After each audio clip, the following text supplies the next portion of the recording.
પુરુષોત્તમ માસ 3.5 વર્ષ પછી જ આવે છે. એ પુરુષોત્તમ શું કામ કહેવાનો?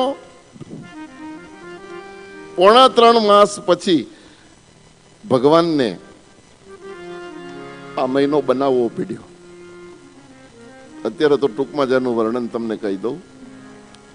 પુરુષોત્તમ અધિક એ વધ્યો શું કામ? બીજા બધા મહિનાના નામ અને બધાના નામ જ્યોતિષના આધારે બધાના નક્ષત્રો પ્રમાણે નામ છે. કૃતિકા નક્ષત્રમાં કારતક, મૃગશીર્ષા નક્ષત્ર આવે માક્ષર, પુષ્ય નક્ષત્રમાં પોષ, ફાલ્ગુની નક્ષત્રમાં ફાગણ. આ બધા નક્ષત્રના નામ ઉપરથી આપણા આસો મહિના સુધીના નામ છે. પણ આ વધારાનો પછી એને મળમાસ તરીકે ઓળખ્યો. અને મળમાસ જ્યારે લોકોએ એમાં કાંઈ જ એને ક્યાંય માન સન્માન ન આપ્યું એટલે બિચારો ત્રાસીને નારદજી પાસે, નારદજી વૈકુંઠમાં લઈ ગયા. કથા તો તમે બધા જાણો. વૈકુંઠના નાથે એ માસને કીધું કે હું તને બનાવ્યો પણ પછી મારા લીલા કાર્યમાં ભૂલી ગયો. તું તો મારો માસ છો અને આ મહિનામાં જે કોઈ સત્કર્મ કરશે 3.5 વર્ષમાં કરેલા પાપ 1 મહિનામાં બળીને ભસ્મ થઈ જશે. આ અધિક મહિનાનું મહાત્મ્ય છે. પણ મને એક સવાલ આવ્યો કે એ અધિક મહિનો વધ્યો કેમ? ભગવાને વધાર્યો શું કામ? એનું એક નાનકડું ચરિત્ર તમે બધા કથા જાણો છો. પ્રહલાદના ઉપર ત્રાસ ગુજારનારો હિરણ્યકશ્યપુ,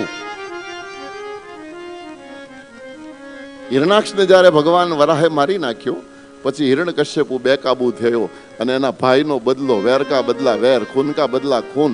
અને એ વખતે એની માં દીતિ, કશ્યપ મહારાજની 2 પત્ની દીતિ અને અદિતિ, જરા કથામાં ધ્યાન આપજો. દીતિના રાક્ષસો અને અદિતિના દેવો.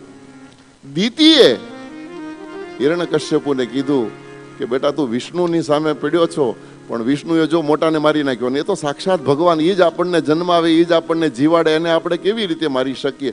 આવી જરાક મોળી વાત કરીને એટલે હિરણ્યકશ્યપુ સગ્ગી મા ઉપર ખીજવાઈ ગયો. માં, આવી કાયરતાની વાતો તારે મારી આગળ નહીં કરવાની. તને ખબર નહીં હોય તારા દીકરાના બાહુબળમાં કેટલી તાકાત છે અને એ નારાયણને તો માર્યા વગર ન મૂકું, આમ કરી નાખું, તેમ કરી નાખું. દીદીએ વિચાર કર્યો કે આ મોટાના રસ્તે જાય છે, આને પણ ભગવાન, આખર તો માં છે ને. માં પોતાના બાળકનું સદા સર્વતા હિત જ ઈચ્છતી હોય, એનું અહિત થાય એ માં ક્યારેય ન સ્વીકારે. તરત વાતને ફેરવી નાખી. દીદીએ કીધું હા બેટા, આપણે ભાઈનો બદલો લેવાનો છે, આપણે જેમ તેમ છીએ ને, તારી પાસે કઈ તાકાત જેવી તેવી છે. પહેલા એને ફૂલાવ્યો અને પછી ધીરે રહીને કીધું કે બેટા તારે તપ કરીને અમર ન થઈ જવાય? પહેલા તું અમર બની જા ને તો પછી વિષ્ણુને મારવામાં તને સારું પડે. આ વાત એના મગજમાં ઉતરી. પણ આખર બ્રહ્માજી પ્રસન્ન થયા અને વરદાન માંગવાનું કીધું.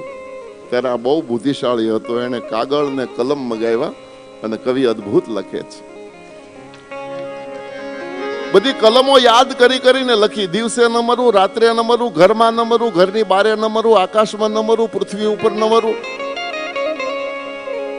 લીલાથી ન મરું, સુકાઈ ગયેલાથી ન મળું, અસ્ત્રથી ન મરું, શસ્ત્રથી ન મરું.